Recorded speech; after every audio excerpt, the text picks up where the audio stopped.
When I go around and I talk to cities, the number one question I get is, who's doing it right? And my answer is always, nobody's doing it right. Nobody's doing it perfect.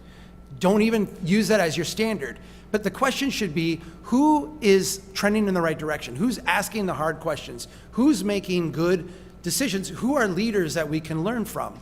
And so we started this contest as a way to identify communities, again, not communities that are perfect, but communities that have the right ingredients to ask tough questions, to make hard decisions, and are moving things in a really positive way.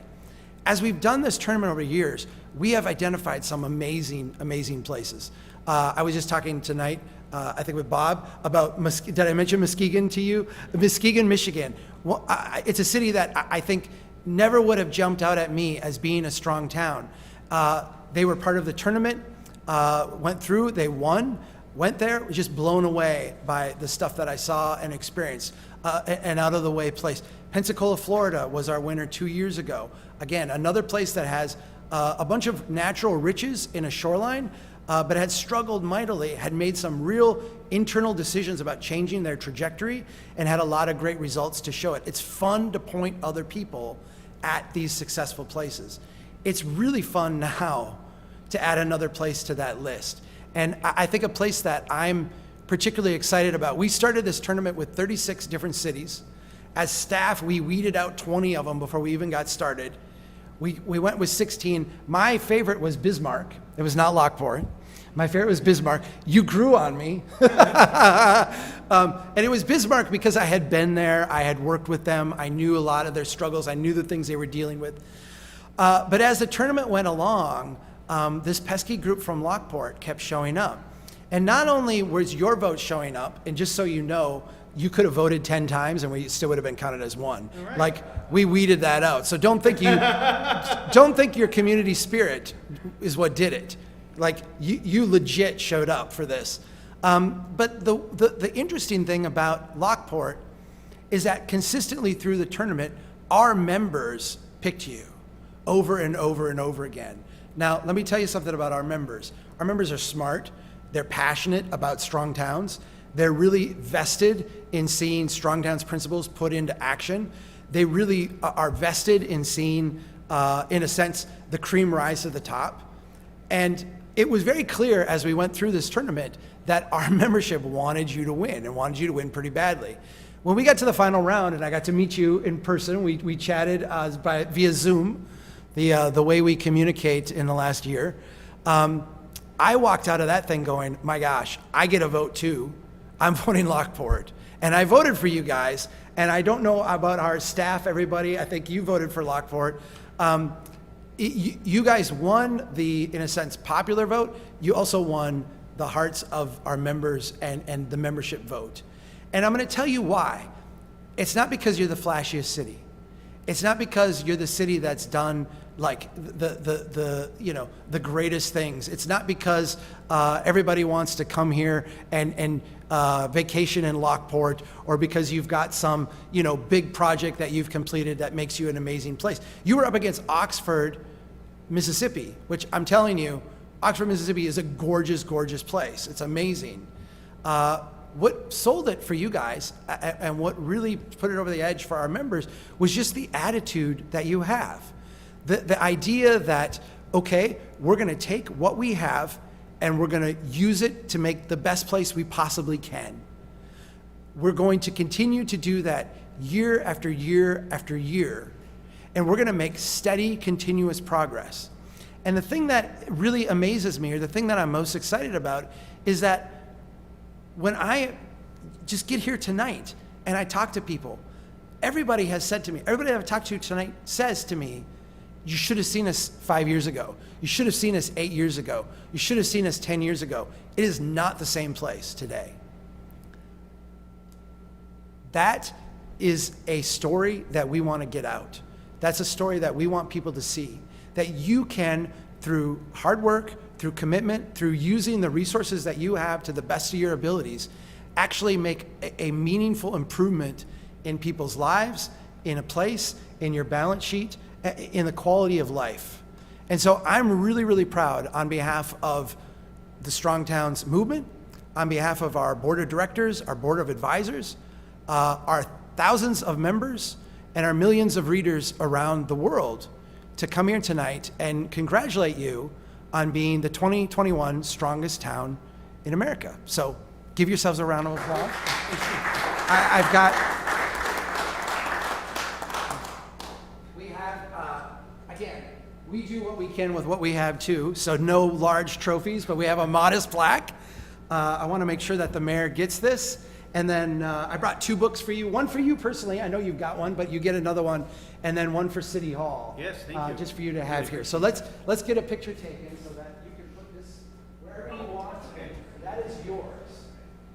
Yeah, you did this.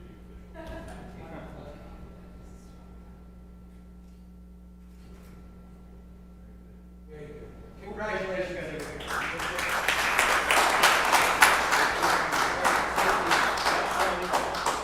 No, take those with you too. Yeah. So I have to say, selfishly, the other thing I'm thrilled about is I have not been out of Brainerd for 13 months. I've taken a couple little trips, but I used to go and speak to groups like this. In 2019, I think I did 78 different talks around the country. The book came out in 2019 and we did a book tour, and it was all over the place. And it's a lot of fun because not only do I get to share ideas with people, but I also get a lot of stories, a lot of feedback. I have seen more of America than just about anybody. And not the America that you get when you're a tourist, but the America that you get when you show up to a place and Lance takes me around and shows me the 3 projects that he's working on, and I actually get into like the nitty gritty of a place. We're gonna do that tomorrow. So it's exciting for me to be able to drive here from Brainerd. I live in Brainerd, Minnesota. It was an 8-hour drive. Shaw, really? Yeah. Nice. Duluth was a strong town too. Duluth is a great place. I know the mayor there, and she's a wonderful woman. They're doing a lot, especially around bike lanes there. That's fantastic. So it's fun to be able to come here and share some things with you. I am going to go through the presentation that I put together as part of the book. I'm going to go through it in, it's funny because I've been doing this by video, by Zoom for a year now, and I kind of have a cadence to it, and I tend to slow down when I'm with groups because I get feedback from people's faces. So this is kind of a rush for me to be back with actual real people again. This is so much fun. But I want to leave lots of time for us to chat at the end, for us to talk, and really, again, affirm how amazing this place is and how great a job you all have done. A big part of the book, and really the beginning of the book, starts out with this idea of what a complex adaptive system is. We all understand that a rainforest is a complex place. When we look at a rainforest, we see that it's made up of many different plants and animals, lots of different flora and fauna. They all act independently of each other. They all kind of respond to their own stresses and opportunities in the environment. When we look at a rainforest, we understand that there's a certain order to it, but that order is not an order that is imposed. It's an order that emerges from all this complexity. We grasp intuitively that a rainforest is a complex place. What we sometimes struggle to grasp is that human habitat, there we go, of the past, when we look at ancient cities, what we are looking at is a human equivalent of a complex adaptive system. Many different people acting independently from each other, coming together in a place, responding to stresses and opportunities in the environment, built a place. Oh, it actually did do as many clicks as I put. It just did them, uh-oh. I wonder where, there we go. Okay, I'll just have to get used to this clicker. It's got a delay on it, right? All right. I haven't used it. It has a delay, so that's fine. I'm a professional. I can adjust. 2 complex adaptive systems, right? A rainforest, human habitat. So complex adaptive systems are different than systems that are merely complicated. A Rube Goldberg machine, we all understand, is complicated, right? That's kind of the novelty of it. There's all these different blocks and pulleys and strings. But we understand that if you cut one of these strings or move one of these blocks, the system doesn't evolve and adapt. it just breaks, right? It just stops working. If you have an automobile engine, you understand that if you stress that engine beyond its limits, it doesn't evolve and become a toaster or a wash machine. It just breaks. It just stops doing what it was designed to do. This is what we see in the difference between systems that are complex and systems that are merely complicated. When we look at a rainforest, we understand that if a rainforest gets excessive amounts of rain or excessive amounts of sun in a season, it doesn't break, it doesn't fade and go away. It might adapt and evolve a little bit. Different plants might take over a little bit more, but it doesn't fail. It just evolves and becomes a different type of rainforest. But do that same thing with a cornfield. Put a little bit too much rain or a little bit too much sun. It doesn't evolve and become soybeans. It doesn't evolve and become potatoes. It just becomes bad corn, right? It just fails at what it's designed to do. This is the same kind of thing we see in human habitat. When we build cities incrementally over time, when they evolve in a pattern that emerges from these complex adaptations, we wind up with places that are fundamentally strong. When we build things all at once to a finished state, we design them in a way that is intentionally not adaptable. We design them in a way where we assume a finished condition that will endure indefinitely. We build places that are inherently fragile. This is a wide deviation from the way that we built cities for thousands and thousands of years. This is my hometown. This is Brainerd, Minnesota. Does it look a little bit like Lockport might have looked like back then? This is in 1871.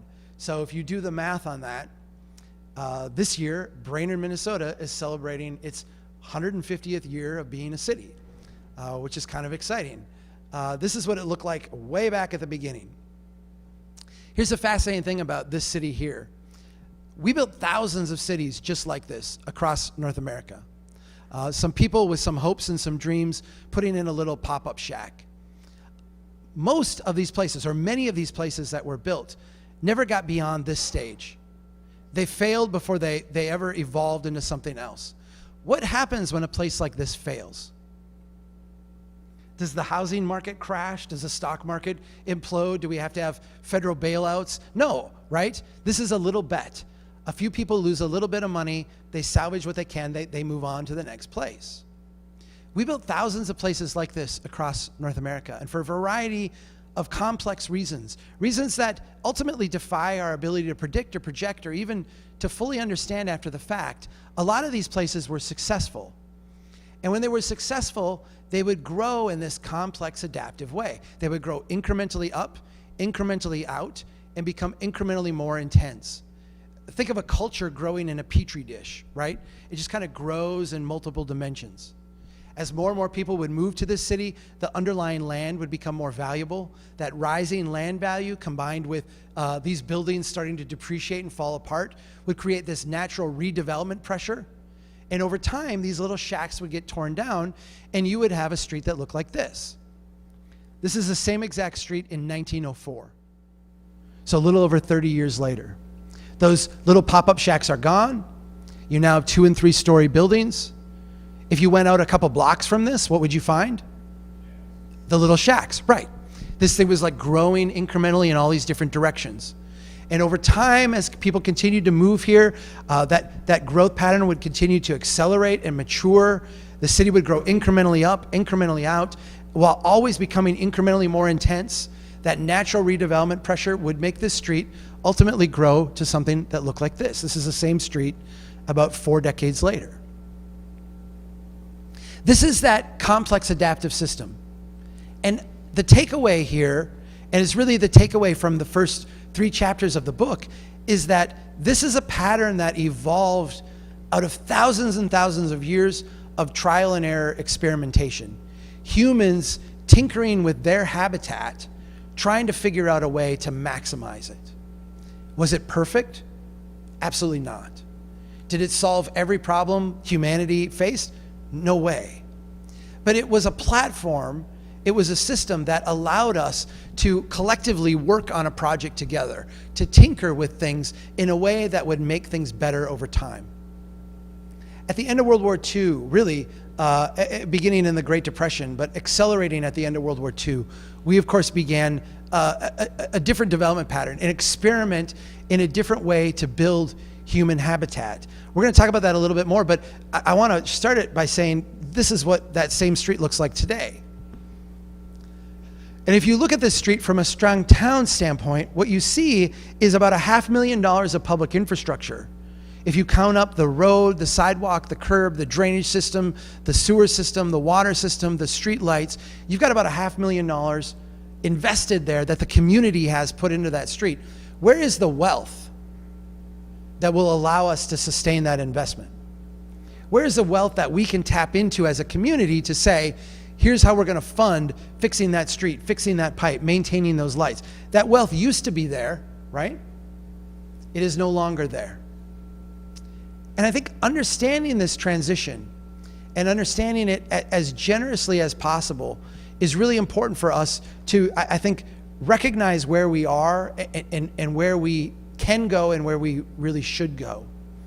At the end of World War II, and I think of my grandpa, and I wrote about him a little bit in the book, because he's an important character in my life and in my story. A guy who was a teenager and grew up during the Great Depression, was a Marine in World War II, was one of the first Marines into Nagasaki after the atom bomb was dropped. So if you do the math, that gives you a little sense of his age. He was not a Marine in the early part of the war, but at the very end. This was a tough guy, right? Like, grew up on a farm, spent time living in the barn because he had to move. He couldn't live at home for a variety of reasons. He told me once that without FDR, he would be dead. I'm like, Grandpa, that seems like a little exaggeration. He's like, no, let me tell you, son. My takeaway from that was that maybe my grandpa was being a little hyperbolic. But the reality is that the Depression was a really hard time to grow up, a really hard time to be an American. And I think one of the hardest things about it is that no one really understood what caused the Depression. Even today, if you read economists, you'll read one economist who will explain, here's the causes of the Great Depression. And you'll read the book and you'll go, well, that makes a lot of sense. Like, that's very logical. And then there'll be another economist who'll say, here's what caused the Great Depression. And it's like the exact opposite of what the first economist says. And you'll read that and you'll say, well, that makes a lot of sense. They can't both be right. Like, no one really understood what caused it. It was the breakdown of a complex adaptive system. Even more importantly, nobody knew how to fix it, right? If you study FDR and the New Deal, what you see is that it was a whole bunch of different attempts to try to get something going. The one thing that did get us out of, technically, the Great Depression, at least if you are an economist and measured depression in terms of economic growth and unemployment, the thing that got us out of the Great Depression was World War II, right? Which I don't think anyone seemed to think was prosperous, right? Like that rationing, meat rationing, bread rationing, gasoline rationing, millions of people sent overseas to kill and to die, millions of people put to work in factories, creating munitions and tanks and ship. This was not what anyone would call prosperity, right? Yet it got the economy moving. At the end of World War II, what became clear to the economists at the time was that once the war was over, nothing had fundamentally changed about our economy. Nothing was really different about America in 1945 as 1935. And the fear was, when we bring all these troops home, when we shut down all these factories, we're just going to go right back into depression. Of course, that's not what happened, right? We all have the virtue of hindsight now and could see that what we did is we came home and we built a completely different version of America. We took all of that economic capacity. We were really the last country standing, the last major industrial power standing at the end of World War II. We're the only one that had not been decimated by war. We had the world's reserve currency. We literally had the gold. We had cheap gasoline, cheap oil. We had a country united against common enemies. And we put all of this capital and all this resource to work solving the problems of the city.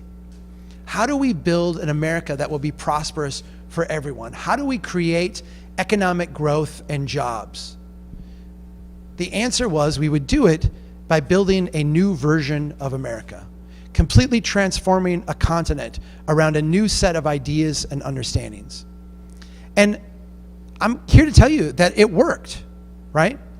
We still look back today and nostalgize those couple of decades right after World War II, when seemingly everything we did turned to gold. Like everything we did was easy.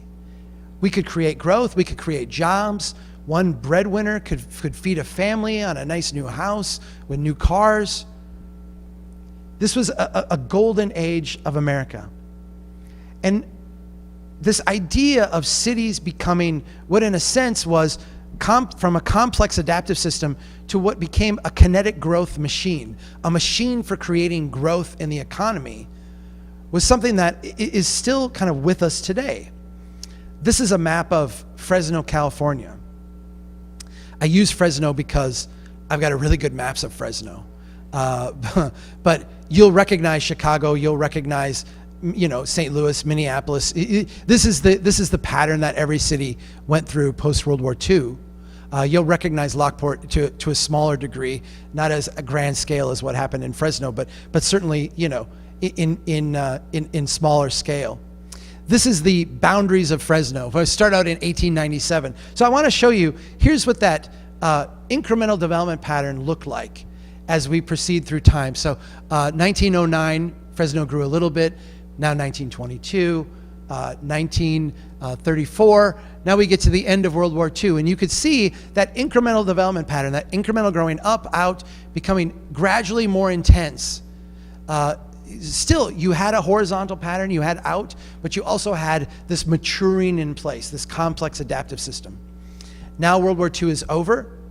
We shift our economy really from the top down to create a kinetic growth machine out of our cities. We are going to put all of our resources into growing very, very fast, creating lots of jobs and lots of economic growth, and watch what happens over time in Fresno, California. 1958, or 1970, 83, 95, and finally 2010. In my hometown, Brainerd, Minnesota, at the end of World War II, our population was 13,500 people.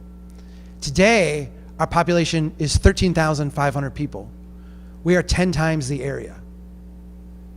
So we have added no people, but we've increased the amount of area in the city by 10 times. We created, in a sense, a lot of growth without really seeing much in terms of population shift. This development pattern is extraordinarily good at creating growth and jobs. And in fact, if you listen even now today to the president's infrastructure plan, and let's make this bipartisan, because if you listen to the Republicans talk about their infrastructure plan, the parts that they agree on are the parts that drive this system. It's the investments in expanding transportation systems, expanding underground utilities, building more interchanges, building more frontage roads, building more bridges. That's the part that we have consensus on. And we have consensus on it because there's an understanding that when you invest in these things, out the other end, from a macroeconomic perspective, you get growth and you get jobs. The catch is that things look very different at the local level. I'm going to give you some data here from Lafayette, Louisiana. And I use Lafayette, and I use Lafayette in the book too, because we have some really deep data from Lafayette, Louisiana. I'm going to say this, and I'm going to say this with kindness and affection. I love Lafayette. It's a very nice place. They don't say it Lafayette. Is that how you would say it here? Yeah, they say it like Lafayette, something like that. They got a strange way of saying it for me. They think I'm strange the way I say it. But this is not Lafayette, Louisiana is not a remarkable city. You would not go there and find it really to be dramatically any different from any other American city you will visit. It's very, it's got about 200,000 people. It is very plain in a sense, like their development pattern is going to look like what you're going to see everywhere else. But we did a study in Lafayette I was part of a group that went down and tried to help them answer the question, why are they broke? Why do they have no money? And we got some remarkable data out of this. I'm going to share a little bit with you. At the end of World War II, Lafayette had a population of a little over 22,000, 33,000. By 2015, that population had grown 3.5 times to a little over 120,000. That's a large amount of population growth in that post-war period. But when we step back and we look at Lafayette, we can see that at the end of World War II, it took about 5 feet of pipe per person to provide water, drinking water, to the people of Lafayette. Today, it's 10 times that amount. At the end of World War II, it took 2.4 hydrants per 1,000 people to provide fire protection to the people of Lafayette. Today, it's 21 times that amount. So in Lafayette, Louisiana, what we see, very similar to really every city across North America that we've ever seen, is that we've been able to grow our population a large amount, 3.5 times. But in order to do that, we grew our liabilities by 10 times and 20 times. Now, I think you could step back and say, well, okay, sure, but the people of Lafayette are better off today, right? They live in bigger homes, they drive bigger cars, they have bigger lots, they're enjoying a higher, quality of life, if you measure it in terms of stuff, right? But the reality is when we start to dig into the statistics, that's not what we see. While in Lafayette, they were able to grow their population by 3.5 times, they had to grow their liabilities 10 times and 20 times in order to do it. The actual wealth that individuals are experiencing has not grown hardly at all. Family incomes have only grown 1.6 times. And when we look, especially since the 1970s to today, at overall net worth and family wealth, what we see is that the median family has actually lost wealth. The median family is actually poorer today in Lafayette than it was 40 years ago. This is a development pattern that creates a lot of growth and a lot of jobs. And if you measure success in a spreadsheet at the federal level, this looks like a really great way to do things. If you measure success at the local level, at the local balance sheet, where you recognize that that hydrant is something that we have to fix and take care of, you recognize that that pipe that provides water to your neighbor is a long-term obligation that we as a community have to bear, what you see is that the cost of doing this has been our solvency. We have taken on enormous long-term liabilities so that the macroeconomy can experience that regular growth from infrastructure investments. I'm going to show you how this happens because it's very subtle, but it's also very powerful. And once you see it, you really can't unsee it. This is a neighborhood in my hometown. I'm going to have you focus on these 2 blocks right here. This is Northeast Brainerd. In the 1920s, this would have been the new neighborhood in town. So this would have been the far outskirts of the city in the 1920s.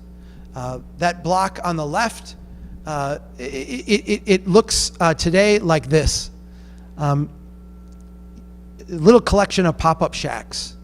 You remember when I showed you the 1871 pop-up shacks? This on the far edge of town, this would have been the cheapest commercial building you could have built at that period of time, right?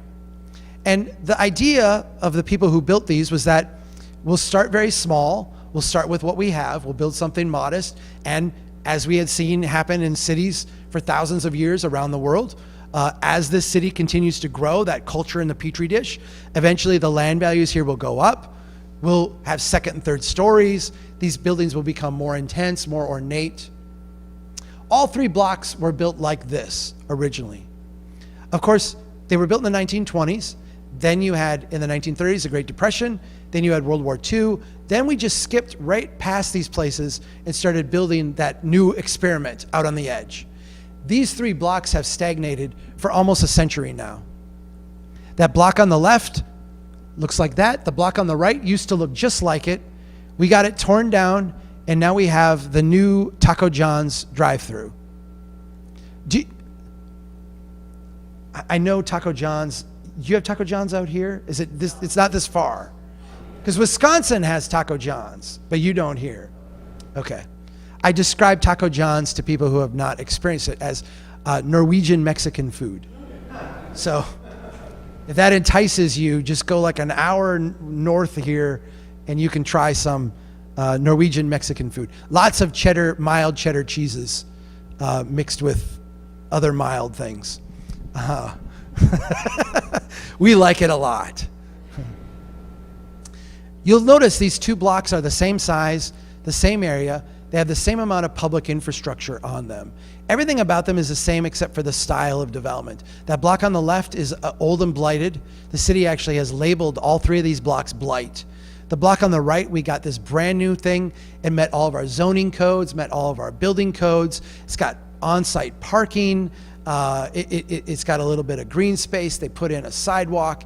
This checked every box on our development checklist, right? Not only that, it checks all the boxes on the macroeconomic checklist, right? This is a building that can be financed out of Wall Street, can be securitized and sold off on a secondary market. This is a building that meets all those funding requirements, all those insurance requirements. Here's what nobody stopped to bother with. That block on the left has a total value of $1.1 million.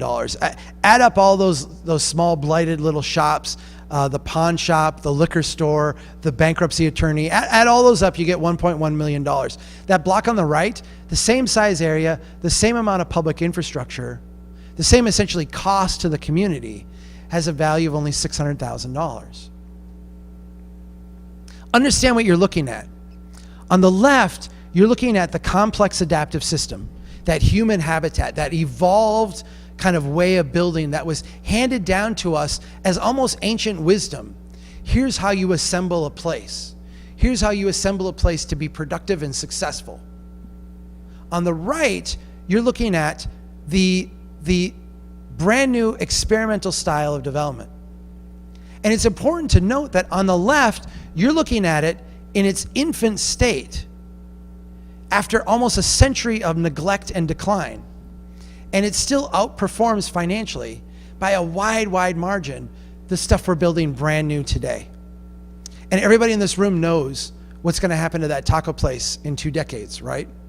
That building's designed to last about 15 years. In 2 decades, it will be, boarded up. It will be a used car lot. It will be something else. There'll be a new taco place up the street, right? We've all seen this happen. We've all been around for this. There's no evolution of this place. There's no next step. There's no higher form of existence. It's either going to be a taco place or it's going to be boarded down and torn up, and we'll try to get something new in there. We've all seen this. I want to show you now a number of cities, and I want to show you this same kind of trend, because the Taco John's example is a very compelling one. It's one that, it's funny because I wrote that in 2012.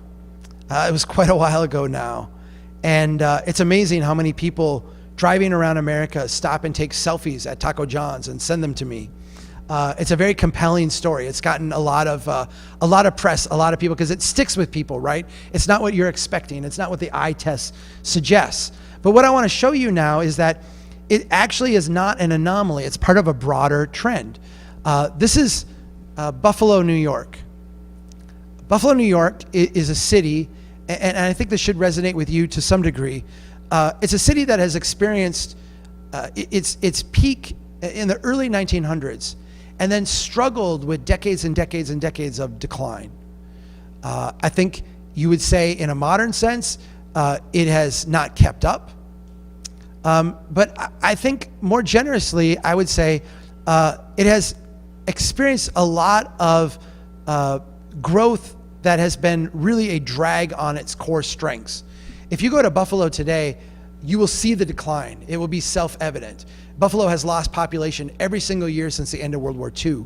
But if you scratch the surface a little bit, what you will find are some of the most gorgeous houses you will ever see. You will find some of the best laid out neighborhoods. And you will find a downtown that has a lot of things that have been torn down, but a lot of stuff that's still there that is really fantastic. Run down and decline, but fantastic. The maps I'm going to show you are all from a group called Urban 3. They're the ones that, they're out of Asheville, North Carolina, and they're the ones that we did the study in Lafayette, Louisiana with.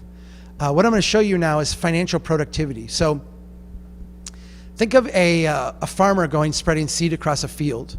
The parts of the field that grow up the most robustly, we would say that's the most productive part of the field, right? That's where we get the most bushels per acre.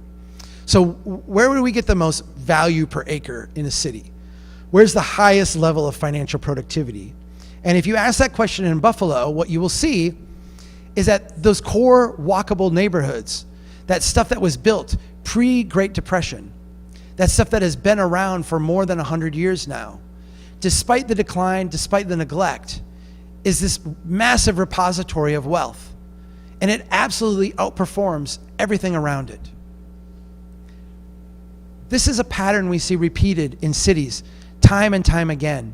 And it's one of those reasons why when, we talk to people here in Lockport and they tell us immediately about the downtown and the great things that have been done to rejuvenate the downtown, it really rings true, because what we see in place after place after place is that this pre-Great Depression period, this downtown and surrounding core neighborhoods are places of amazing financial productivity.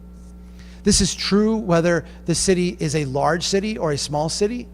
It's true for mid-sized cities.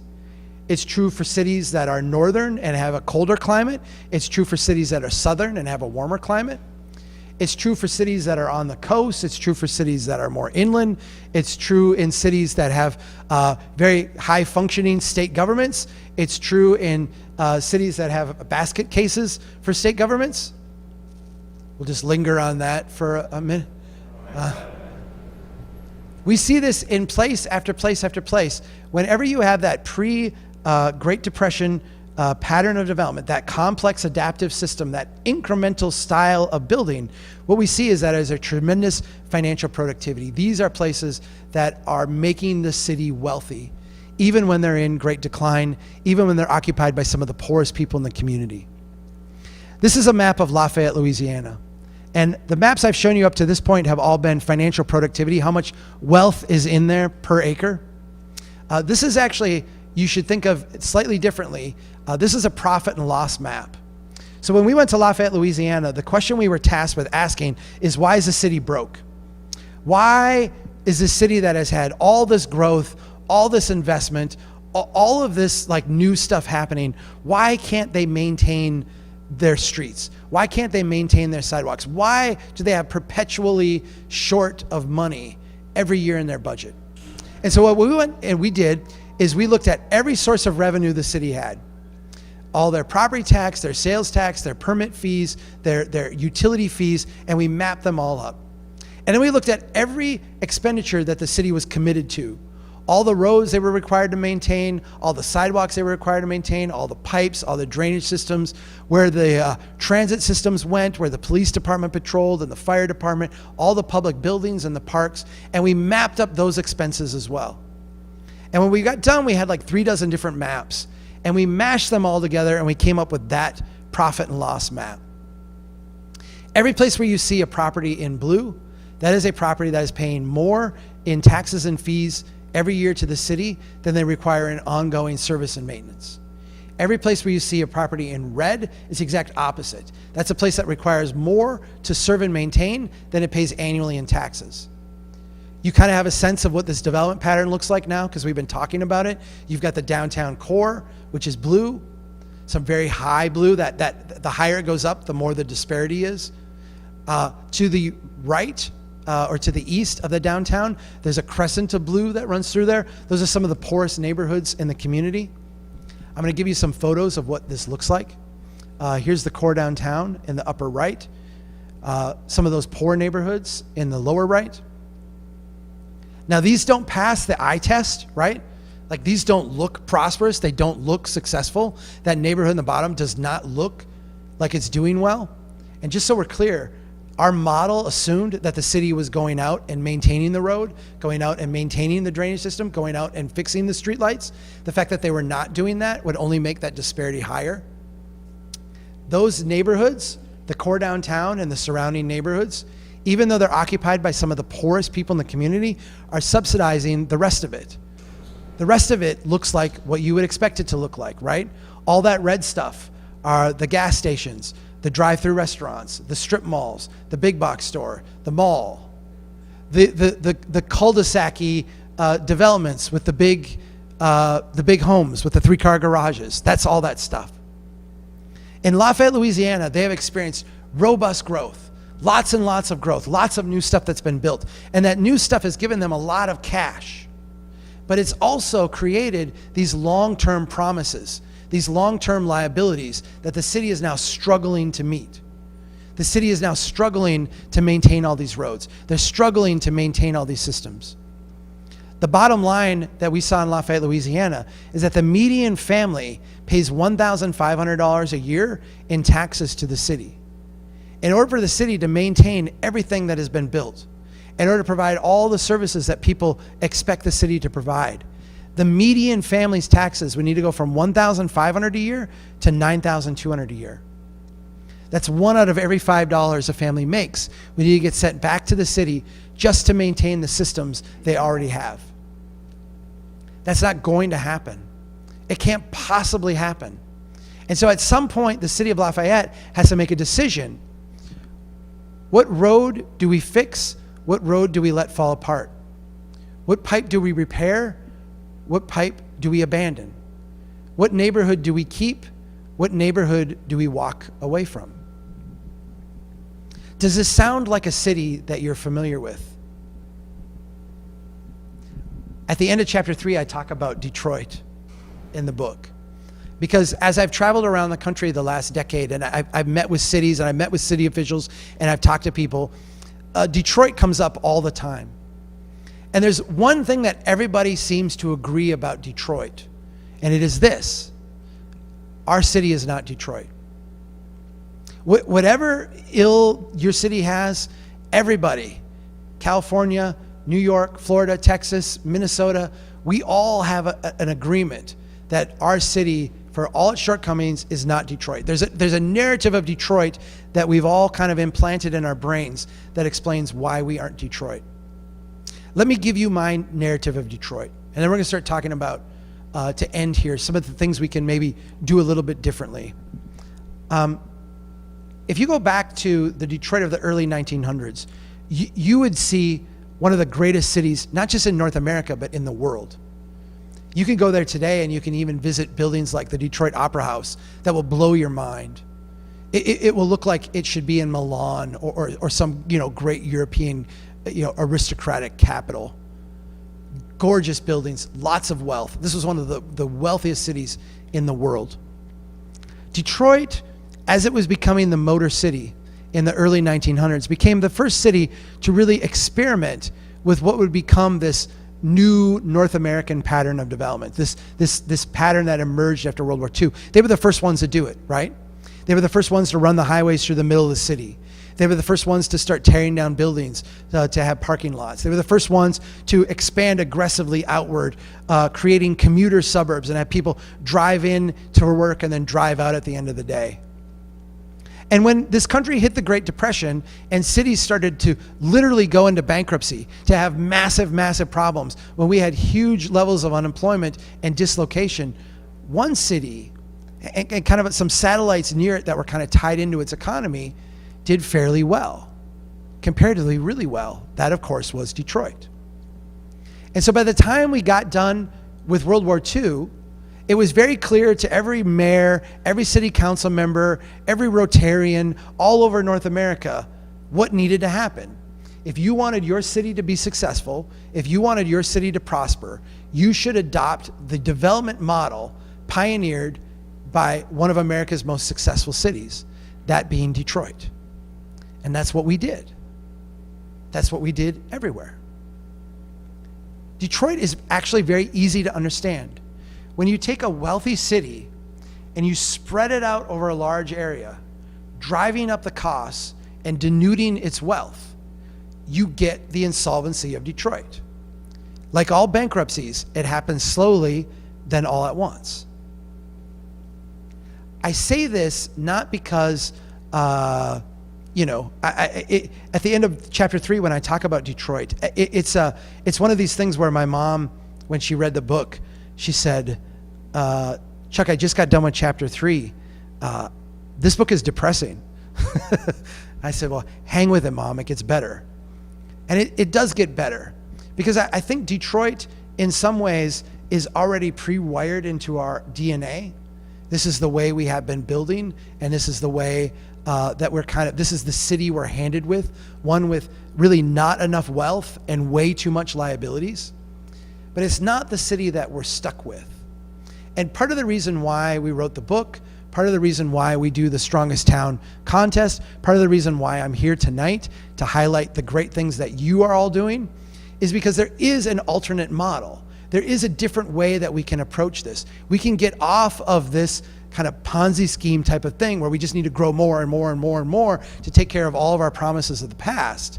And we can actually learn from this traditional development pattern, this historic wisdom that we were given, the DNA that is actually the native DNA of our community, and start to thicken it up, start to get more out of it, start to build a place that is going to be inherently more prosperous. Let me give you just a couple things as takeaways. And again, there we go. I think I probably double clicked and it's going to advance on me again. These are things that to some extent you all have done a fantastic job with. To some extent, there's more work to be done, right? And so I think in any place, there's always a balance. We like to say at the end of our podcast, keep doing what you can to build a strong town. And it's a recognition that this is an ongoing process, right? One of the key things for us today is to get that incremental development pattern back, to recreate those feedback loops so that our places can start to adapt and evolve. One of the questions that we were given before we came here was to talk a little bit about affordable housing, and we can do that. I'm going to do that a little bit here, but we can do it more at the end if you all want to. But a big part of our housing dilemma is that our housing markets are not responsive to local market conditions, right? Everybody in every community across America that I go to says nobody who lives here can afford to live here anymore. Okay? How can we all not afford to live in our places like that? Like economically, that doesn't make any sense. There's a reason for it. And the way that we start to deal with that reason is to create local feedback loops again, to get that complex adaptive system working for us again, responding to us again. And the first step to doing that is to allow the next increment of development intensity always and everywhere by right. I just did some planning jargon, and so I want to break it down just a little bit because I hate to talk in jargon. When we say something by right, what we mean is that from a regulatory process right now, if you want to build something in Lockport, you have to come in, you have to apply for a permit, you've got to go through a permitting process. Something that is by right, the way to think about it is that I can walk in at 9 a.m. with a completed application, submit that application, and walk out by noon with a permit. I don't have to go to special boards and committees. I don't have to genuflect in front of a council. I don't have to notify my neighbors and get their approval. It's by right. So I am allowed to do this without any real regulatory friction. Still have to meet the code, still have to meet the standards, but there's none of this added burden, right? We need to look at all of our neighborhoods and say, instead of locking them in place, instead of like putting them kind of under glass and saying, we're just gonna treat this as a static place, we have to get that dynamism back again and allow them to evolve. Let me make this very simple. If you have a neighborhood of single family homes, there should be zero regulatory friction in those neighborhoods of single family homes becoming neighborhoods of duplexes or neighborhoods of single family homes with an accessory building behind them. Like a apartment that you could rent to a college kid, or you could have your mother-in-law move in and live with you in her older years, something like that. No regulatory friction. When we say these things, people start to freak out because they're like, I don't want my neighborhood to change. And I get that, because what we've been sold, what the marketing brochure is for this development pattern that we've created, is that when you buy into something, it will be frozen under glass. It will be like put in amber. It won't change ever. That's the marketing brochure. How's that marketing brochure working for you? Go to any development that was built 30 years before yours. and understand that you're looking at a preview of coming attractions, right? You're looking at what your neighborhood will at some point become. When you lock things under glass, when you keep them from moving, there is only one possible outcome, and that is failure. Now, it might be very quick in some places, it might be very long in other places. But if there's no rejuvenation process, the only thing you have is hanging on and aging until it fails. In fact, when we look at North America, what we see is that 2 censuses ago, we had around 1,100 neighborhoods, 1,100 census tracts in the US that were in persistent poverty. So places that had like more than 30% people in poverty for more than a decade, persistent poverty.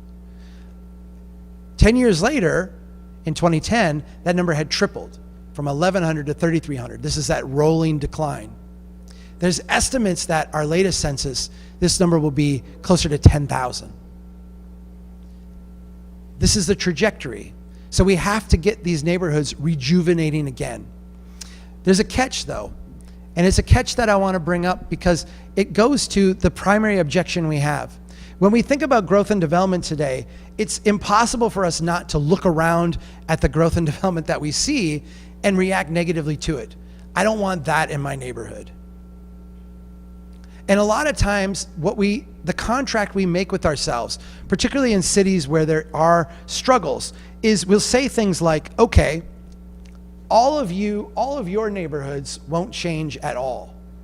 We'll keep them in this artificial stasis. They won't evolve. They won't change. They may decline. We'll come out and yell at your neighbor if they don't mow their grass, that kind of stuff. But your neighborhood, a little bit of the city, is going to undergo radical change. Your neighborhood will be wiped out, and it'll have 4-story condos and complete redevelopment and a completely new development pattern. That's the kind of trade-off we make. And it's a very unhealthy trade-off. Because when we make that trade-off, what we do is we actually distort all property values in a way that makes things just generally unaffordable, not only for people who are trying to move here, but for people who are trying to stay here, pay their taxes, stay in their place, age in place, have their kids move nearby, do the things that normal humans have done for thousands and thousands of years. This distorting development pattern is a bad trade-off. And so what we say at Strong Towns is you have to let every neighborhood experience incremental change. But no neighborhood should be forced to experience radical change. No neighborhood should become unrecognizable overnight. It's a trade-off. Incremental development over a broad area over a long period of time. Along with this, we need to have conversations about how we lower the bar of entry. I think we all intuitively understand that our standards for society are higher today than they were 100 years ago. If we went back to Lockport of 1921, I'm sure we would all be appalled at the building code standards and the things that were done that were not sanitary and not safe. There are very good reasons that this stuff has been done. But there's also some things that have crept in that are unnecessary burdens to people participating in our society. I'm going to give you a couple examples of what I mean by lowering the bar of entry, because I think it points to a very exciting way we can inject energy and rejuvenation into our places. This is what we in my community call a tiny home. My ancestors would have called this a home. For some reason today, we have put the adjective tiny on the front of it and said, if you want to build a tiny home, something 500 square feet, 600 square feet, 700 square feet, you have to go through not only all the regulations for a home, but you have to go through subpart A through M for a tiny home. You have to notify all your neighbors. They've got to be okay with it. You've got to go to these special committees and ask permission. It's a 6-month process. This is a starter home, right? This is what people of the past, when you were poor, you started with a starter home. You built something small, something that you could afford. It was very modest. You put as much love and care into it as possible because you understood that as you matured, Your family would grow, perhaps. You would put an addition on the back. You'd save up a little bit of money. You could put a second story on. Maybe your neighbor would come over and help you. Maybe you could go over and help them. This is that idea of starting small and incrementally growing. Today, if you want to start a home, what do? You've got to get a 30-year mortgage. You've got to go through this whole long process of commitment. You've got to meet the certain standards, right? We had a housing crisis because we lowered the standards too far. When we raise the bar of entry, what we do is we exclude a whole lot of people from participating in our society. If we lower the bar of entry, we can start to fill in and thicken up our places, increasing our financial productivity and also having more people actually participating in making this place great. We can do the same thing when it comes to commercial properties. This is a Strongest Town winner from 3 years ago. This is Muskegon, Michigan. And this is one of the most exciting things we learned from Muskegon. In Muskegon, they had a core downtown that had a lot of vacancies. They were a former industrial city. They had lost a lot of population. Their downtown core was empty, and they were having trouble getting businesses moving in. They recognized that they lacked entrepreneurs. And when they would talk to people who would naturally be entrepreneurs, the things that they would hear was, if I'm going to go in one of those downtown buildings, I have to spend $250,000 on a sprinkler system. I've got to spend tens of thousands on ADA compliant bathrooms. I've got to do all these renovations just before I start my business. I don't even know if this business is going to work. That's not to say that any of those things are bad, but there were burdens that entrepreneurs could not meet. And so what Muskegon did is they went out, they bought a bunch of storage sheds, they painted them up funky colors, and they dropped them in a gap in the streetscape they had. They had a gap, they filled it in with these storage sheds, and they rent them out very cheap, very low price to startup entrepreneurs. And understand what an entrepreneur is in this instance. It's someone with a crazy idea who is trying to find a way to make a living doing something that other people in the community are willing to pay for, right? That other people in the community would find enough value to pay them for it. We want lots of those people. Here's the amazing thing about Muskegon. They did this. They're always full. There's always a waiting list to get in. They're really exciting. If you go there, there's all kinds of energy. Guess what else is full? The core downtown is full. And a lot of the people in the core downtown are people that got proof of concept here, proved that they had a business that worked and they knew what they were doing. They figured it out when the stakes were really low. And then were able to move into one of those downtown places with confidence and now are like core parts of the community. When we lower the bar of entry, we let way more people participate in building the city. There's one more thing I want to talk about, and that is another way that we need to have more people build and shape our city. As we think about this Detroit problem, we think about having too much stuff to maintain and fix and take care of, and not enough wealth and tax base and place to actually do it with. What we recognize is that we have to thicken up our communities. Instead of building more roads, more streets, more pipe, more sidewalk, we actually have to make better use of the stuff we've already built. We have to actually get more out of what we've already created. We won't do that by continuing the process we're using now. We actually have to use a different process to make public investments in places. And the place to start with that is with the experience of people in our communities today. There are all kinds of people that are struggling today to exist in the city of Lockport. There's all kinds of people that are struggling in my city of Brainerd just to go about doing day-to-day things. The city that we have built is not working well for them. There is a process that we have come up with at Strong Towns to respond to those concerns. And in responding to those concerns, make investments that are very low cost, very low risk, but have a high financial upside. In other words, these are great financial investments. Let me show you what this process looks like. It's a 4-step process. Step number 1, humbly observe where people in the community struggle. Go out with humility, and by humility, I mean clear your mind of what you think the problem is, what you want to do as a solution, what your expertise is telling you. You try to go out there with as much of a humble spirit as you can and really experience the community as people who are struggling experience it. You've heard the phrase, walk a mile in someone's shoes. Walk a mile next to them. Just have them talk about their experience. Here's where I'm going. Here's where I'm coming from.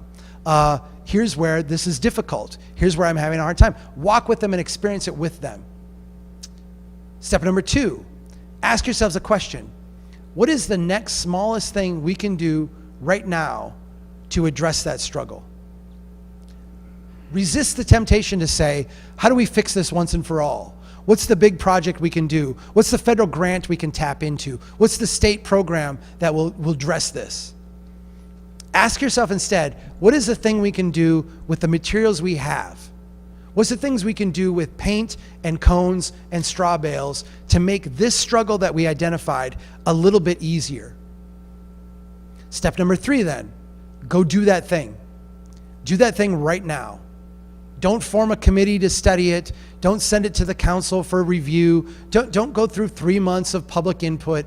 It's a tiny little thing you're doing with hacked materials. Go out and do it. Step number 4, repeat that process. Repeat it over and over and over again. Jane Jacobs, the great author and urbanist, called cities co-creations. And if you study that human habitat that we talked about at the very beginning, what you see is that emergent pattern, that emergent prosperity was a co-creation. It was something that we did together in a place. Today, we often outsource that. I pay my taxes, I expect the city to maintain the road. I pay my taxes, I expect the city to maintain the park. I pay my taxes, I expect the city to enforce the building code on my neighbor so their yard doesn't have bad grass or whatever it is. The reality is that cities don't work that way. They may work that way for a short period of time. You may be able to generate enough affluence in growth to make it work, but over the long run, it doesn't work that way. The only way it works is if we all roll up our sleeves and do a little bit, do what we can. Part of this process here is to create that co-creation again. We as a community are going to humbly observe where people struggle. We're going to take incremental action. We're going to see how people respond to that action, and then we're going to respond to that. And then they're going to respond to us. And then we're going to respond to them. In this process, this iterative feedback loop of co-creation. This is how we make really low risk, high returning investments that also improve people's lives day after day after day after day. We can stick with this kind of approach here. Yeah, there we go. I pick on Lawton, Oklahoma. Again, another city that I've been invited to, and I will just say this. Let me say this first. I put this up and you all kind of giggled a little bit. I giggled a little bit too when I wrote this. I like Lawton. I don't go around and say bad things about specific places except for my own, which is fair game. I'm going to put, we're going to run a whole week of content on our site this summer or this fall about your great city. And we want the whole world to see some of the great things that you're doing here as an inspiration, as an example. And they will make it into these future presentations when we do that. I don't put this up here to ridicule, but to point out something that I think they understand now too. In Lawton, Oklahoma, there was this idea that cities that seemed successful had nice streetscape projects. And there was a federal grant that they could get that they could do a streetscape project with. And so they put their effort together and they formed committees and they went after it and they got the streetscape grant and they went out and they put $20 million into fixing the street up. They got the decorative lights, they got fancy crossings, they got wider sidewalks. And it didn't do anything. And not only did it not do anything, but it actually reaffirmed a sense of failure in the community, right? But the problem was not the vision. The vision was awesome. The problem was where they started. They started with what they thought the end was, as opposed to starting with where they were, what they needed right now, the thing that they needed to get going. That's one approach. It's an approach that cities are being encouraged to take all over North America, but it's not a strong towns approach. A strong towns approach looks more like Broad Avenue in Memphis, a little streetcar stop where once the streetcar was ripped out and a highway run through the middle of this neighborhood, these shops just died out. Some neighborhood people, fed up with the decline and neglect, took matters into their own hands. They went out with some paint. They painted in some crosswalks, some bike lanes. They took brooms and swept up the sidewalk. They talked to the people who owned the buildings, got them cleaned out. For one weekend, they invited businesses from around town to come in and open up, just to have like a little block party to show people what this could look like if it were fixed up. They had an ice cream stand. They had a little guy selling tacos. They had like an art shop, a bike shop. They didn't ask for permission. They didn't go get Department of Health inspections, right? Their idea was if someone's going to get mad and come out and shut us down, we'll be gone by then anyway. Let's just do this. I wasn't here for this, but I was out there 6 months later.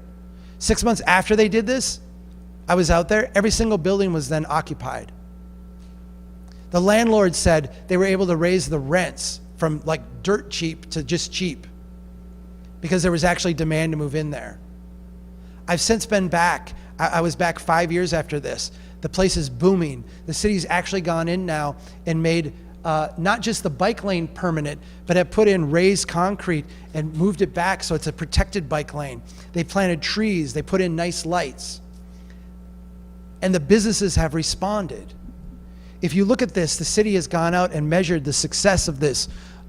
29 properties that have been renovated, 50% increase in rents, 25 new businesses, and $15 million of new investment within this neighborhood subsequent to this happening. These are the little bets. They're the little bets that our ancestors made. And I say that in the broadest possible sense. When we look around the world for thousands and thousands of years, we see that cities were a culmination of little bets. They didn't build the Colosseum in Rome so that they would get Rome. They built Rome for centuries and got to the point where they could justify a Colosseum and a circus and an aqueduct. We're inclined here in the U.S. to build the stadium and hope the city comes. That's not how we build success. And the thing that I think is most exciting to me about Lockport, and I think to our members who voted you, as I'm going to say the strongest town for 2021, but I want to actually say it like this. The place that we want to hold up for the coming year as an example for others to copy, the thing that was most inspiring to us is the humility in the steps that you took to achieve success. The idea that you would do valet parking with labor instead of build a $20 million parking ramp. That takes guts. Because I'll tell you what, it's easier to get the money to build the ramp. And you actually look like you're making progress when you're actually going backwards when you do that. It takes guts to do that. And that's why we're here. Because you all have shown something to other people that we want to share with the world. This type of approach is a big part of what you're doing. And if I can leave you with anything tonight, it's this idea of staying the course. You are on a really good path. You're on a really good track. You're committed to something. I know that you're starting to generate some buzz, and that means the big developers are going to come in, and the big money people are going to come in, and they're going to put flashy things in front of you and say, here, give us all this tax subsidy to do this, or build this big thing, or take out this big debt. Stay with what's working for you. Keep building incrementally. Keep focusing on lowering the bar of entry, doing the next important thing. Keep it moving incrementally along. And this place will continue to be one of those that people turn to as a success. So let me just end with a thank you. Thank you for participating in our contest. Thank you for all the work that you did to really invest your time and energy in your community. Thank you for being an example for others to follow. And thanks for taking the time tonight to come out here. All the people watching online, I appreciate, but I particularly appreciate all of you. We've had a year now of pandemic where we've all been separated from each other, and I'm just giddy to be in a room of smiling people, especially here to be able to celebrate all the success that you've had. So, on behalf of everybody at Strong Towns, thank you very much.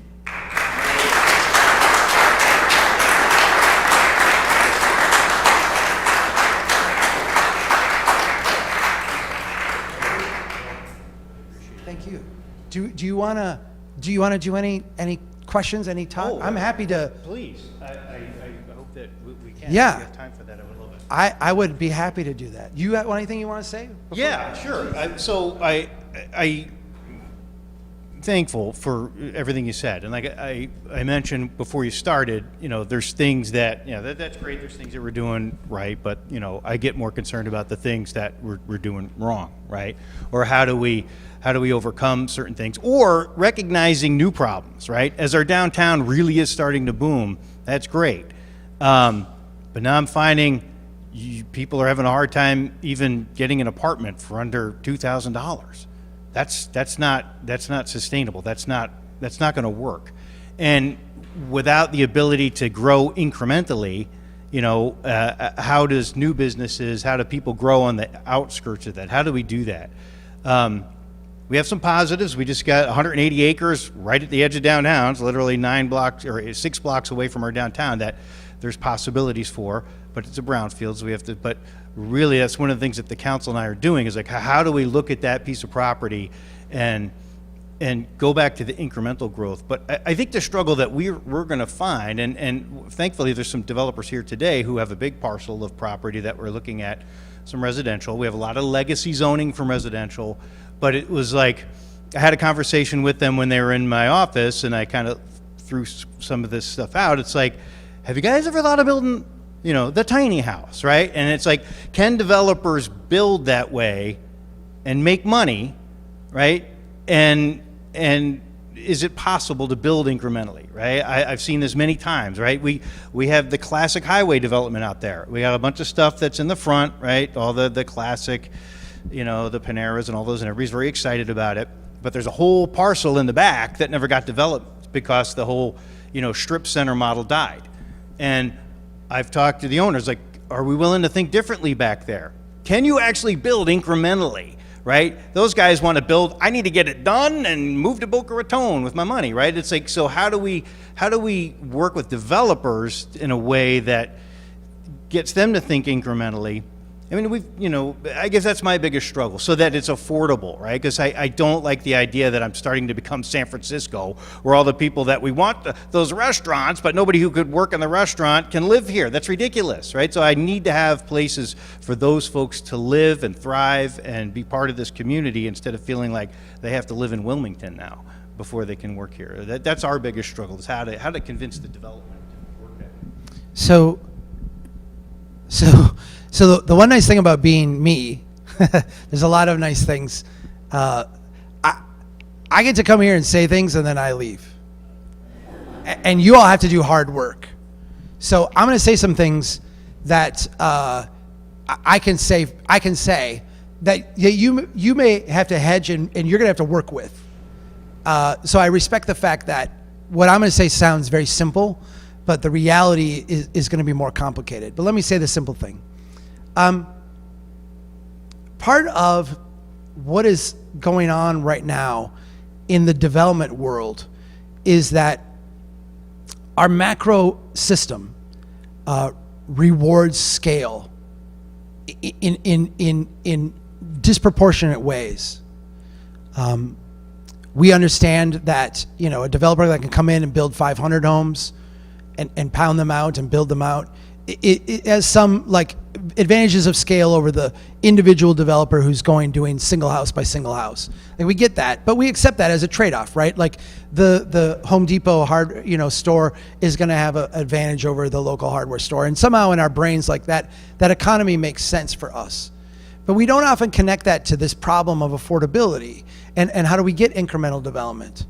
One of the challenges we have right now in our economy is that because we so richly reward scale, we crowd out anything that's not at scale. Let me give you an example from a year ago. When the pandemic started, There's a restaurant, the Cheesecake Factory. I think everybody's probably heard of the Cheesecake Factory. I became personally obsessed with the Cheesecake Factory. You read this article. So I became personally obsessed with the Cheesecake Factory. Not because I like the Cheesecake Factory. I don't like or dislike it.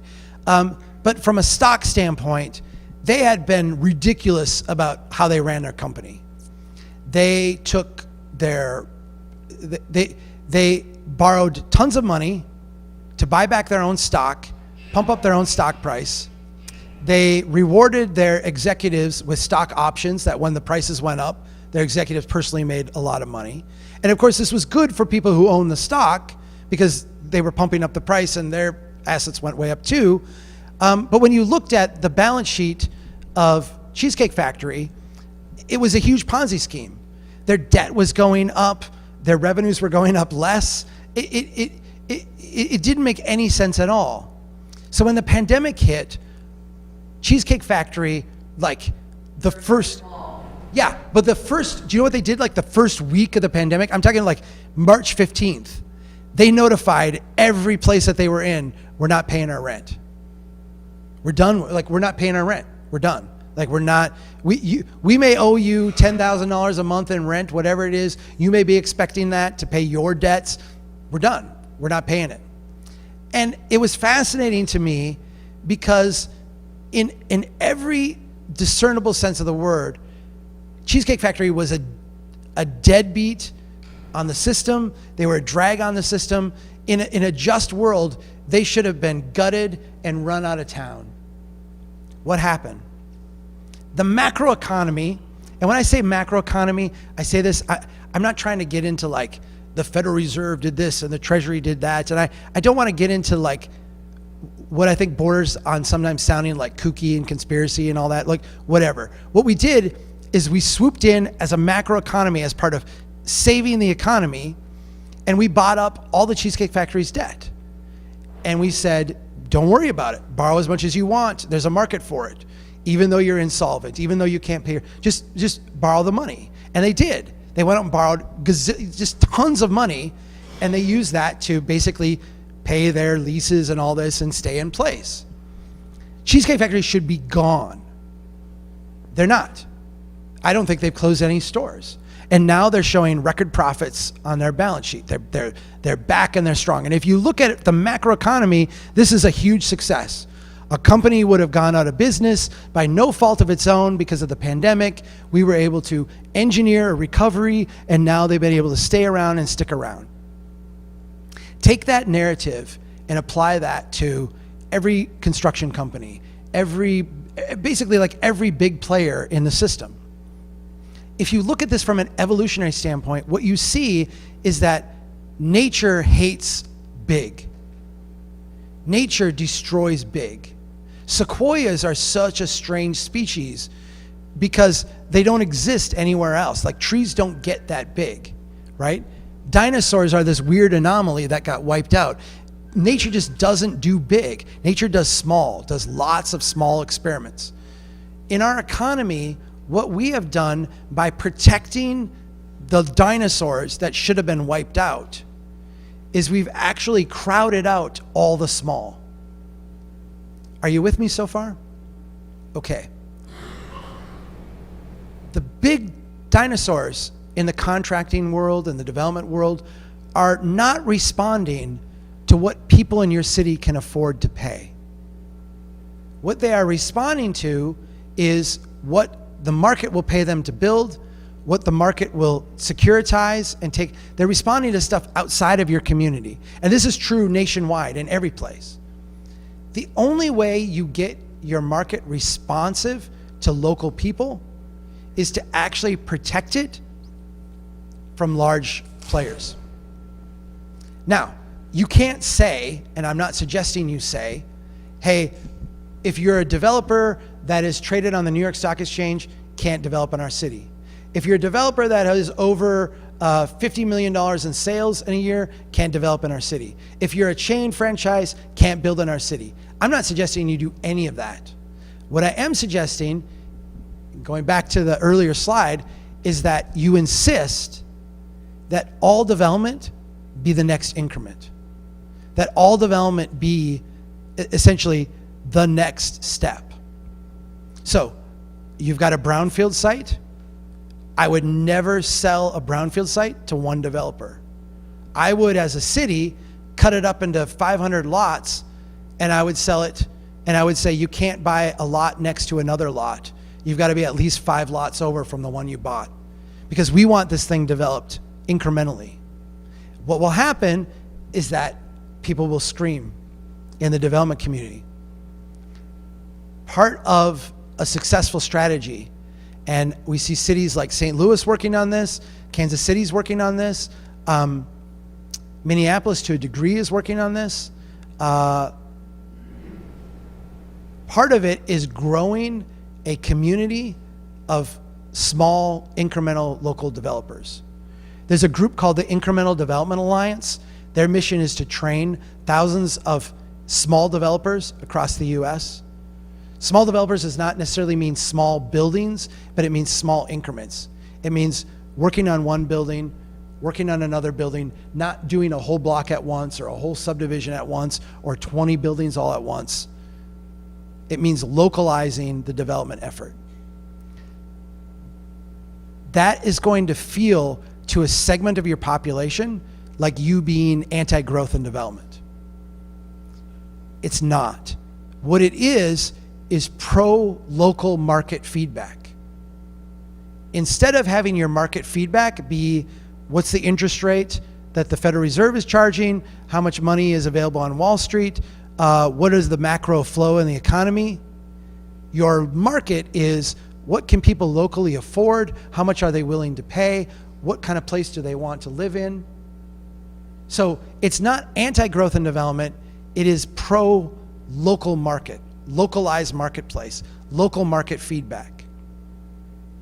Does that nuance make sense? It is really hard to do. And so I'm not really even talking to you right now. If you all want to see that, you actually have to stand up and demand it. And then when it starts to get tough, you actually have to stand up and support it. Tough, hard to do. Please go ahead. Town probably wouldn't have Amazon. Amazon probably could make its way into. So the question is, does a strong town have an Amazon? It depends on if you mean the jungle or the business. So Amazon is like a multifaceted thing, right? And I've actually written and talked about Amazon quite a bit. One of the arguments that I've made is that Amazon.com as a company is very interesting because it actually allows some urban development that is otherwise very difficult to do. And let me explain it like this, and stick with me here because I think I'm going to say something that you're not going to like, and then I'll get to something that you do like. Probably the most destructive building type that we see in communities, especially of this size, is the big box store. The big box store is a building that is designed to last 12 to 15 years. The city utilities that go with it are of course, eternal obligations. They last for 40, 50 years, and then you have to replace them, even if the building goes dark. The business model of a big box store is purely extractive. I mean, the reason they locate where they locate is to extract the capital of the community out as quickly as possible. They generally pay a little bit higher wages than regular workers will have in other places, but with no local ownership. So there's no building of wealth, there's no building of equity, there's no passing on wealth to a next generation. That's the subtle aspect of it. Big box stores are highly correlated with financial sugar high and long-term negative financial impacts for a community. Amazon, in the theory of the enemy of my enemy is my friend, Amazon is actually undermining and killing the big box model. And in a lot of ways, we see people who, like for me, I live in a neighborhood in Brainerd that is 6 blocks from the core downtown. I don't have to drive. I live 6 blocks from my office. I don't have to drive ever if I don't want to. The only time I wind up driving, this week I was working on a project and I needed a very specific wrench. Do you know where they had the wrench? At the Home Depot out on the edge of town. So I have to get in my car and drive out to the Home Depot. A lot of people in my neighborhood, the only time they drive is to go out to the big box grocery store, to go out to the Target, to go out to the Walmart, to go out to place. Amazon short circuits a lot of that. So in a sense, it has allowed more people to live in my neighborhood, a higher quality of life, without having to have two cars, without having to drive everywhere. They've essentially been able to experience what like urban living is. And I think that has actually made the restaurants and some of the like forerunners of downtown renewal more viable. Because not only are they not driving out to the big box store, but they're not driving out to the Applebee's next to the big box store. You see what I'm saying? They're staying in town and they're winding up at the restaurants and the other things in the downtown. I think the next question becomes, how do we start to actually supplant some of the things that people are buying from Amazon with stuff that's downtown? And that is like starting to happen in my community. We've got a co-op now downtown. We've got a bakery downtown. We've got some other things that are starting to marginally like push that out. I'll go back though and say, in 1871 when Brainerd was founded, there were all these local retailers, but there was also the Montgomery Ward's catalog. That's what Amazon was. So I think there's always going to be a place for some of it. I think the question though, like, do you invite the Amazon warehouse center into your community and call that success? It's a very difficult thing because I have started to see now instances where they don't demand subsidies, but for a decade, they would not go anywhere without a subsidy. I'll come to your community as Amazon, but you've got to do $20 million worth of stuff for me. They've started now, they've started to not do that as much. They still do it most of the time, but I've seen some instances where they don't do that. I would never in a million years subsidize Amazon to start a warehouse in my community. I have not seen a place where that paid off. I've not seen a place where that created good, prosperous jobs. I've never seen a place where that actually benefited them. If Amazon wanted to come in and use one of our empty big box stores, I'm staying in the Holiday Inn tonight. I don't know if that was my only option in town or not. That's where my staff, it is. That's where my staff put me. What's that? Okay, I'm staying there tonight. On the way into the Holiday Inn, there's all this like abandoned stuff around it. If Amazon said, we're going to come in this abandoned site and open up here, and we don't want any subsidies from you or anything, we're just going to put something here, I don't know. I mean, would I get all bent out of shape over that? I probably wouldn't. If Amazon came in and said, we're going to build here and we need you, the city, to put $1.5 million worth of widening lanes and infrastructure so we can get our trucks in and out, and we need you to run all this pipe, and then we want 10 years of subsidy. No, I wouldn't do any of that. But if they want to use like the failed Walmart store to drive trucks in and out of, I don't know what else you do with that site anyway. Does that make sense? Okay. I'll try not to be that long on every question. Let's go for a little bit more. What do you got? Yeah. Right. Right. Right. Right. So what's the role of transit-oriented development, and then what's the role of biking and walking? And yeah. So I don't know if you mean transit-oriented development the way that planners mean it or not. So planners, and I have an engineering degree and a planning degree. Planners, there's a certain segment of them that obsess over transit-oriented development. And when they say that, they're thinking of big rail lines and big rail stops and then building condos around it and all that. I don't know if that's what you're talking about or not, but yeah. Yeah. Yeah. So let me break it down two ways. As a general rule, building transportation, and this is not what you were maybe asking, but let me say this first, and then building transportation in order to induce development. So transit-oriented development, the wording on that is transit and then development, to me is always a bad idea. Just as I think highway and then development is a bad idea. Building transportation to induce development, we should wipe that out of our brains. Bad idea. Building development and then serving it with transit, amazing idea. If you have existing transit systems and existing transit lines, and I know that you do because I looked into taking it here tonight before I decided to drive.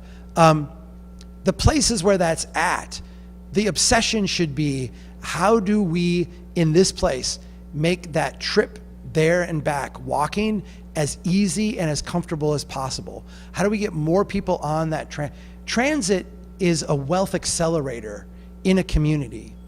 And let me elaborate on that a little bit. This is our street right here, okay? If each of us were a car and we started walking down here in both directions, we would reach a point where we couldn't put any more people on the street, right? There's just a limit. There's a geometric limit. And what that does is it puts a limit, like a capacity, on how much development can be along that street, how much wealth can be produced on that street. And there's a trade-off too, because as soon as you have cars on a street, you have to find a place to park them. And that means getting rid of wealth and development. Transit solves that problem. Because if we can dislocate car trips with transit trips, what you can use is the same geometry. So think of it as the same level of public investment, but greater returns. More people, more customers, more stuff in the same place.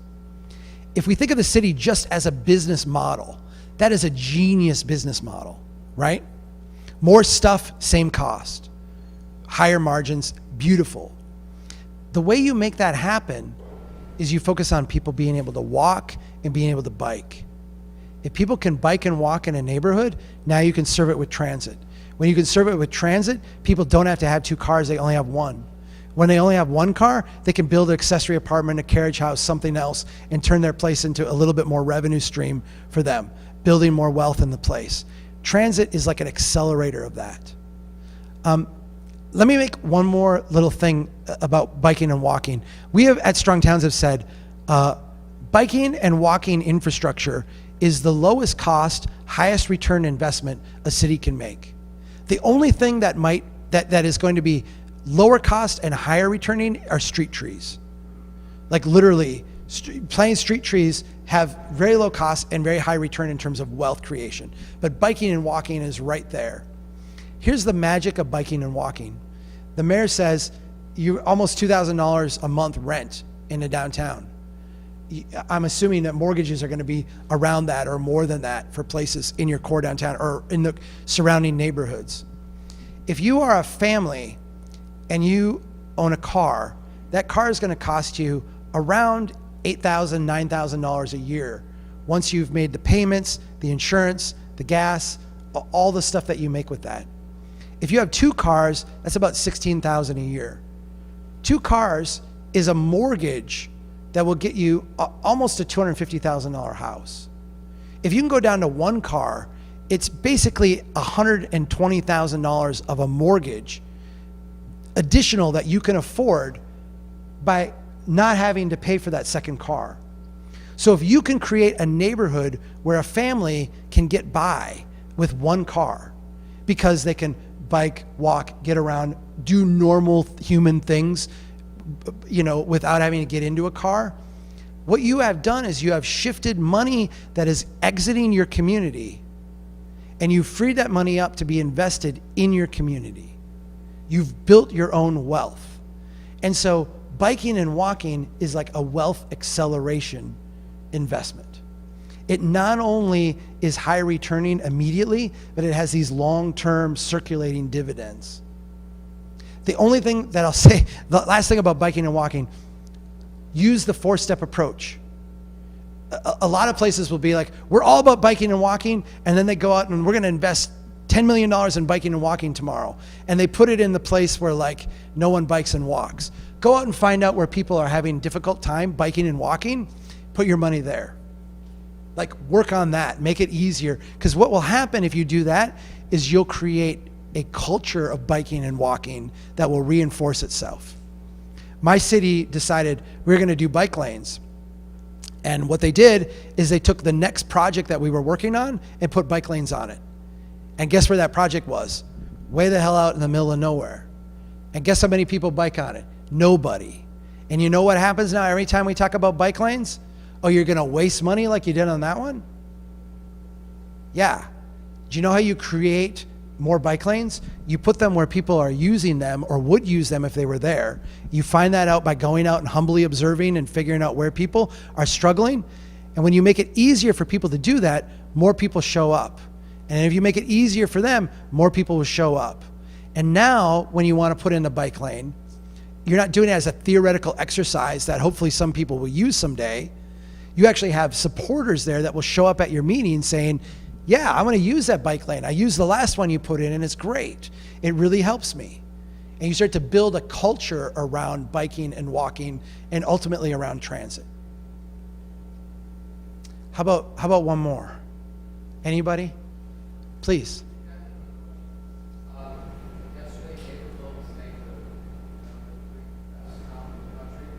Naperville. Yeah, no, I know Naperville, yeah. Yeah. Right. Uh-huh. Right.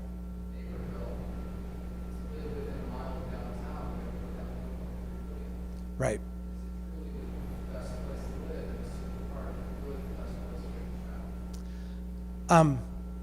Well,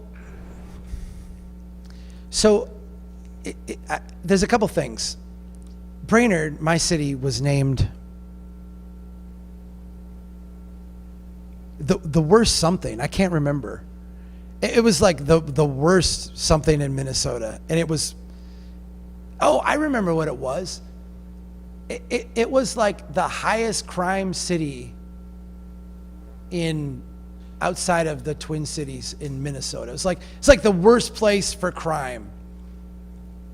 And what it was like one of these statistic place just took a bunch of statistics, mashed them together, and put this thing together. And what it was a clickbait site, right? Like it got people to click on the site and they sold ads that way. I dug into the data, right? Because the thing is, they listed my neighborhood as high crime. My neighborhood, like the worst crime, right?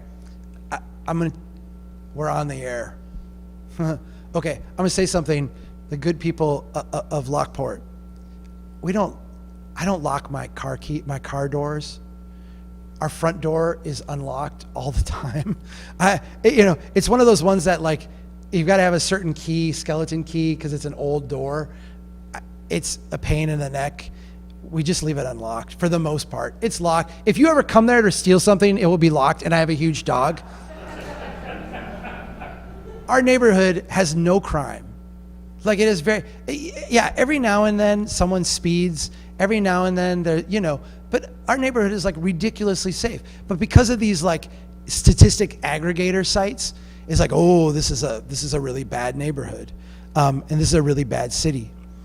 I will say this about Naperville because I do know it a little bit.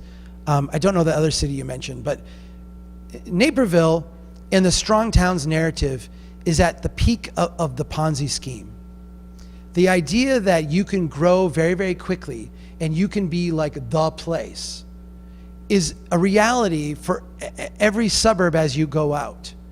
And if we went back 30 years ago, there would be another pre-Naperville. I don't know what city that would be, but you all probably know the suburb one ring in a little bit closer. And if you looked at that, like that was the place to be at that point in time. But now that's a lesser place.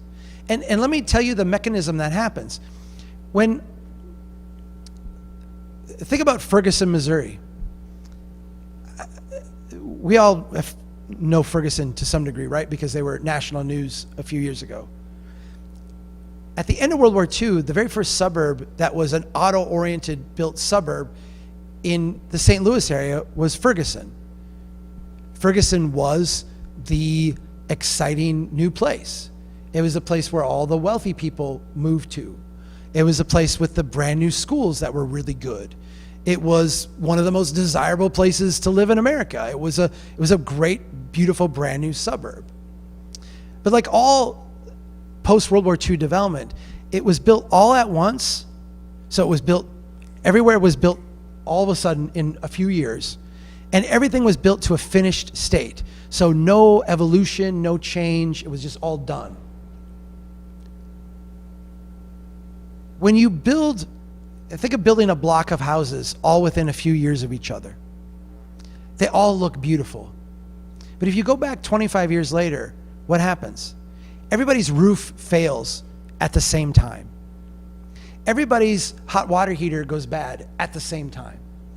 Everybody's sidewalk cracks at the same time. Everybody's siding needs repainting at the same time. And so what happens is that you have a neighborhood that looks awesome, kind of holds that position for a couple decades, and then all at once, everything starts to look a little rougher. What do the affluent people in that neighborhood do? They move to the next place. They move to the next like up and coming place. And they probably moved before all those maintenance bills started to come due, before the roof had to be fixed.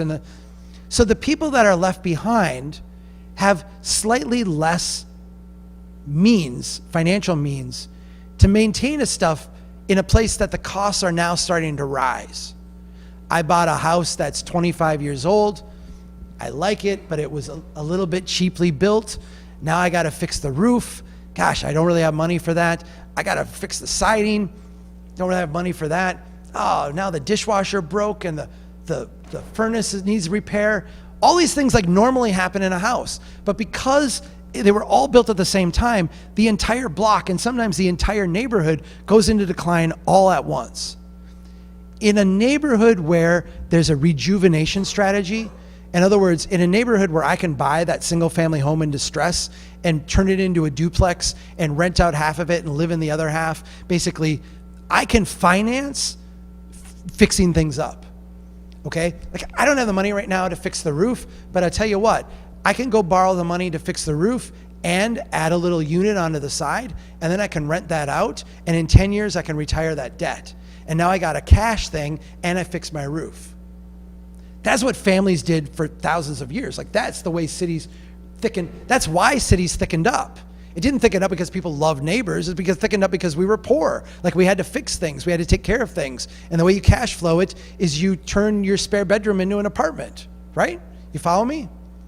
Without that, when that is taken off the table, you're not allowed to do that. Zoning won't allow you to do that. The financing won't allow you. You're stuck. It's under glass. You can't do that. The only thing that happens is that people can try to hang on. And you know that if you go to a neighborhood and there's 10 homes and 2 of them have gone kind of junky, what's going to happen next? The 3rd home is going to go, and the 4th home is going to go, and the 5th home is going to go. So what you see is that a new suburb will be like this, and then after one life cycle, it will start to fall in relation to other places. Other places will be better than it, and it will start to lag. And then it will hang on and hang on and hang on until it falls off the table. That's how you get a city like Ferguson that, 60 years after it's built, has all the wealthy people moved out, except for, and I'm not going to call them wealthy, except for who? The white police department, because they can't move because they have pensions. So they're still living there. But everybody else who had the means left. And now you have very poor people in a high expense place with tons of debt and no means to maintain basic sidewalks. And you get the powder keg of Ferguson. This is the powder keg of Brooklyn Park, where we had in my state, in Minnesota, where we just had the recent police shooting. That was that tragedy. It's the same, it's basically our version of Ferguson. So when I look at Naperville, what I see is not the greatest city in America to raise a kid or whatever you said. I see the guy that you know is broke, who just bought the $60,000 truck and the $100,000 boat on credit and is driving around town like they're, you know who I'm talking about, right? But we all know that 20 years from now, they're going to be in bankruptcy court. That's what I see when I see Naperville. Do we end on that note? That didn't seem a very happy note. Go ahead. Over the past 6 months, we have worked on our zoning. Yeah, yeah. And we have created plans. Yeah, yeah. We've created a commercial transition type of an area within our downtown. It's less than one. Wonderful. So tomorrow, we're on the bus. Yeah. Comments and maybe talk to land sometime, okay? Yeah. And the city is, well, is a great idea. I think it's a great idea. And how can we tweak it just a little bit more, one more increment Yeah. because it hasn't been, it was presented to the city council for the very first time last night. Wow. Okay, sure. And so we're another 2 months or so away from actually adopting this document. Yeah. And, so, I like this. So Let- far, have you been Yeah. So let's close on this, because I think this is a very happy thing. In the 19 teens, we had our first Supreme Court cases on zoning. And if we look at zoning was designed to separate smoky, nasty, rendering plant kind of things from places where people would sleep and live. And really, that was a great idea, right?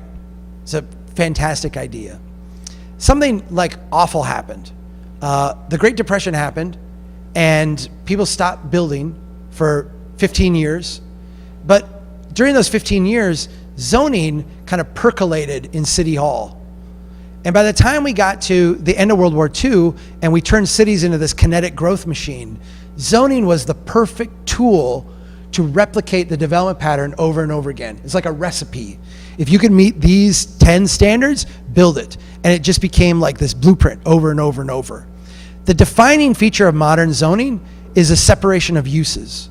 So you are a small house. You're separated from you. You're a mid-sized house. You're separated from you, a large house. You're an apartment. You got to be way over there with a big wall in between. You are commercial. Oh my gosh, we need a fence around you some way to keep you over here. You're large commercial. You're larger commercial. You're teeny commercial. You guys all have to be separated from each other. It became this kind of like obsession to separate everything out. Go study any city of a pre-Depression era, any city, anywhere, and they were this mix of things. My neighborhood right now today has 0 grocery stores. At the end of World War II, and actually through the 50s and into the 1960s, we had 13 grocery stores in my neighborhood. 13. I don't even know how we would fit that in. But like I went and counted them all. I talked to people and figured out all of them. Now, they weren't all like, none of them were big box grocery stores. A lot of them were like closer to like bodegas, but there was also like a Norwegian bakery, a Finnish butcher. There was that kind of like we have a lot of diversity. We have a lot of ethnic diversity, right? We have Norwegians and Swedes and Finns and a few Germans. So we had all that stuff in this neighborhood. And it's all gone today. It's all wiped out. If you look at that building form and that structure, when it's scaled to a neighborhood, it is amazing. It is really beautiful. And think about it like a coffee shop. If you have a neighborhood coffee shop that you can walk up a few blocks, sit down with your neighbors, have a coffee, it's a wonderful place. If you have a Starbucks drive-through with a line of cars down the street going through all the time with lights on, and it's wretched, like no one wants that in their neighborhood. Today in our zoning codes, we regulate use. So we say coffee shop, when the reality is we should regulate neighborhood compatibility. How friendly are you, your building and what you're doing as a neighbor to everyone else? And if we do that, we can really, really add a lot more stuff to the palette, to the options, that will make our neighborhoods fantastic places to live, improve everybody's quality of life, and allow a lot more options on the table. And actually be much better to regulate too. Like we can have better regulatory processes. So it's awesome that you're doing that, and let's chat about it tomorrow in the morning. Thank you, everybody. This has been so much fun.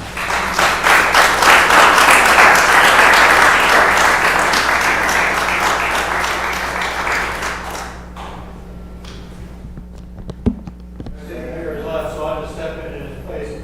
Thank you all for coming. Really appreciate it. If you have any questions, website, stronghouse.org.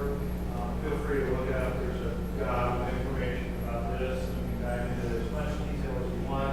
I know the Chuck has a new book coming out. September. Nope, In September. Yep. And so certainly wholeheartedly advise anybody to read all that if any of this interests you. It's something that we have, as a mayor, done at the beginning, been reading, looking at, and met with both of the new council members last week. And we started to talk about some of these things as well. I'm glad to see them and a number of the other ones here too to listen to this. Some of our planning zoning commission members.